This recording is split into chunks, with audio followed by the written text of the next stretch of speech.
کہ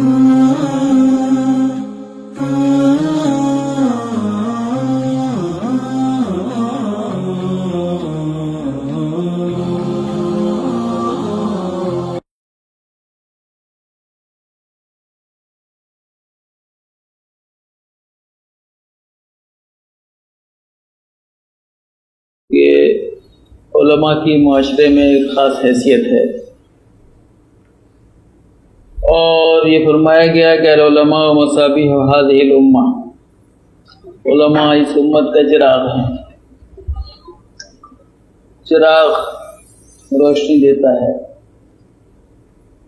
چراغ اپنی ذات کے لیے نہیں جلتا، چراغ گرد و پیش کے لیے جلتا ہے اور اپنے ماحول کو روشنی پہنچاتا ہے۔ اور چراغ اور شمع جب تک خود نہیں جلتی اور خود نہیں گھلتی اور خود نہیں پگھلتی، دوسروں کو آرام اور فائدہ نہیں پہنچا پاتی۔ علماء بے شک مینار ہیں، روشنی ہیں، علم ہیں، ہدایت ہیں۔ ان کے ذریعے ان کے گرد و پیش کو روشنی ملنی چاہیے، لیکن اس سے پہلے ضروری ہے کہ وہ خود جلیں اور وہ خود بھولیں۔ جو خود جل نہیں سکتا، جو خود بھول نہیں سکتا، جو درد محسوس نہیں کر سکتا، وہ دوسروں کو فائدہ نہیں پہنچا سکتا۔ علماء کی ذمہ داریاں بہت نازک ہیں، بہت نازک ہیں۔ علماء کی حیثیت اس امت کے لیے جناب رسول اللہ صلی اللہ علیہ وسلم کے نائبین کی ہے۔ کار نبوت ان کو انجام دینا ہے۔ اس لیے جو نبی کے کلیجے میں غم تھا، وہ عالم کے کلیجے میں بھی وہ غم ہونا چاہیے۔ جو نبی کا علم تھا، اس علم کا ترکہ بھی علماء کو ملنا چاہیے۔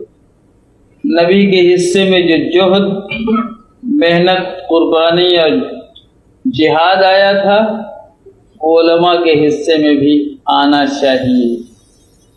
نبی کا جتنا وسیع دائرہ عمل تھا، اتنا ہی وسیع دائرہ عمل علماء کا بھی ہونا چاہیے۔ آپ کون سے عالم ہیں؟ ہم تو صاحب عالم ہیں بنگلہ زبان والے، عالم ہیں اردو زبان والے۔ میرے کام کا دائرہ کون سا ہے؟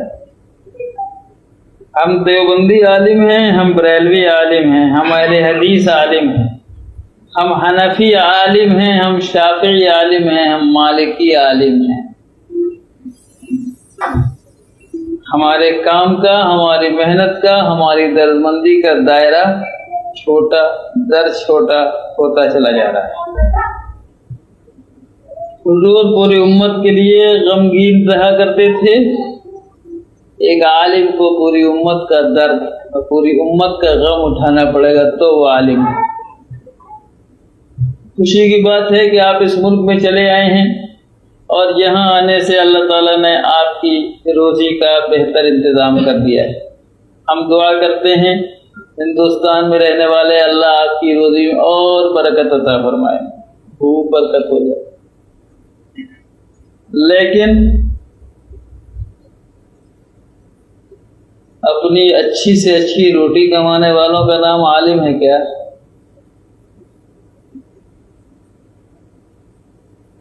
روٹی اور اس کے بعد چوکر والی نہیں، ذرا اور صاف ستھری ہو جائے اور اس پر گھی بھی لگ جائے اور اس کے ساتھ مزید کچھ پالش کا انتظام ہو جائے، سالن دسترخوان پہ بڑھتا چلا جائے، کیا یہی ہمارا آپ کا کام ہے؟ یہی ہمارا آپ کا مقصد زندگی ہے؟ اسی لیے ہم نے علم دین حاصل کیا ہے، اور اسی لیے ہم نائب رسول کے مدعی ہیں۔ لہجے کی تلخی کو معاف کریے گا، لیکن کیا یہ سچائی نہیں ہے کہ ہم اپنی ذمہ داریوں کو بھول بیٹھے ہیں؟ ہندوستان میں بھی ہم مبتلا ہیں، اور ہمارے جیسے لوگ جو تھوڑا بہت ملی اجتماعی کاموں سے دلچسپی رکھتے ہیں، ان کا سب سے بڑا مسئلہ یہ ہے کہ امت کا درد رکھنے والے، غم کھانے والے، فاقہ کرنے والے، سوکھی روٹی کھا کر اور پیون لگا ہوا کپڑا پہن کر گزر کرنے والے، لیکن اللہ کے دین کے لیے کام کرنے والے علماء مفقود ہوتے چلے جا رہے ہیں۔ آج کے وقت کا سب سے بڑا یہ المیہ ہے۔ میں یہ نہیں کہتا کہ تم بھوکے ہی مرو، مگر میرے لیے مسئلہ ضرور ہے کہ ہم کیا کریں۔ ایک اچھا مدرس ہو سکتا ہے، ایک اچھا مفتی ہو سکتا ہے، ایک اچھا قاضی ہو سکتا ہے، ایک اچھا محقق ہو سکتا ہے، ایک عالم، لیکن وہ مدرسوں میں تنخواہ کہاں ملے گی؟ دارالفتہ میں پیسہ کہاں ملتا ہے؟ یہ تو الگ مسئلہ ہے ہمارے سرمایہ داروں کا اور انتظامیہ کا، علماء کو تنخواہ دینے میں، ان کی ضروریات پورا کرنے میں وہ نہایت بخیل واقع ہوئے ہیں، اور بھی بہت مسائل ہیں۔ لیکن یہ بھی سچائی ہے دوستو کہ ہمارا رجحان بھی اب ان ملازمتوں کی طرف ہے جہاں کام کریں یا نہ کریں سروس سیکورٹی مل جانی چاہیے، جہاں زیادہ سے زیادہ پیسے مل جانے چاہیے۔ نتیجہ یہ ہے کہ دین کا وہ سارا میدان خالی ہوتا نظر آتا ہے جس میدان میں علماء کی آج ضرورت ہے۔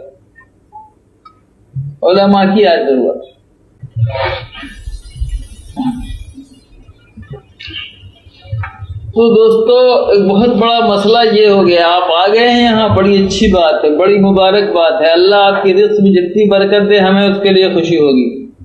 لیکن کیا آپ اپنی مولویت کا لبادہ ہندوستان پاکستان میں اتار کے آ گئے ہیں کیا؟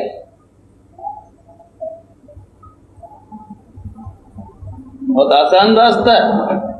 اب تو ہم روٹی کمانے آئے ہیں صاحب، پیسے کمانا ہے، مزدور ہیں ہم، لیبر ہیں۔ لیبر آتا ہے روٹی کمانے کے لیے آتا ہے۔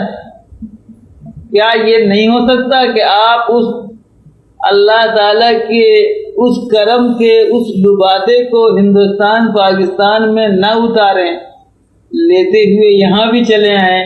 ہم عالم ہیں، دین کے لیے جیئیں گے، دین کے لیے مریں گے، روزی بھی اللہ ہم کو دے رہا ہے، کیا اس میں کوئی بری بات ہے؟ کیا نقصان ہے آپ؟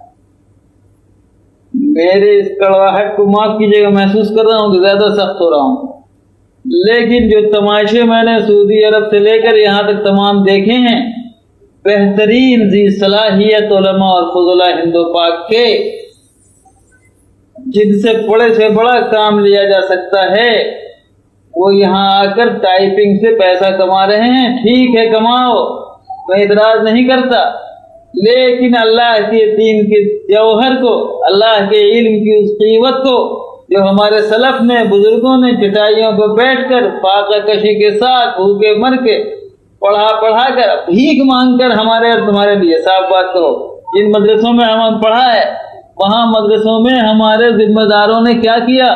ہم کو کھانا کھلایا، ہمیں کپڑے پہنائے، جاڑوں میں ہمیں لحاف دیا، ہمارے لیے درسگاہ کا انتظام کیا، ہمارے لیے بجلی اور ہیٹر کا انتظام کیا، اور محنت سے علم اور دین ہم کو پڑھایا، اور اس کے لیے وہ ذلیل ہوئے ان سرمایہ داروں کے سامنے، گلی گلی گئے، دروازے گئے، جگہ جگہ ٹھوکر کھائی، ہاتھ پھیلایا، بھیک مانگا، اور بھیک مانگ کے لا کے ہمیں کھلا کے پڑھایا اور لکھایا۔ کیا اس لیے دوستو کہ تم کچھ بہت زیادہ اچھے کمانے والے اور رجل کاسب بن کر اور اچھے لیبر بن کر یہاں وہاں جا کے دولت کماتے پھرو؟ تم ٹائپسٹ بن کر تم پیسے کما لو، تم حاسب عالی کے آدمی بن گئے، بڑے خوش ہو۔ آج ہندوستان اور پاکستان کے مدرسوں میں سناٹا ہو، اچھا مدرس نہ ملے، ہدایہ کو سمجھنے والا آدمی نہ ملے، مشکات اور بخاری کو صحیح طور پر پڑھانے والا نہ ملے، مدرسوں کے اندر طلبہ کی تربیت کرنے والا نہ ملے، عوام بگڑتے چلے جائیں، مسلمانوں کے حالات خراب ہوتے چلے جائیں، ان کا دینی حس مرتا چلا جائے، ان کے بیچ سے نماز چلی جائے،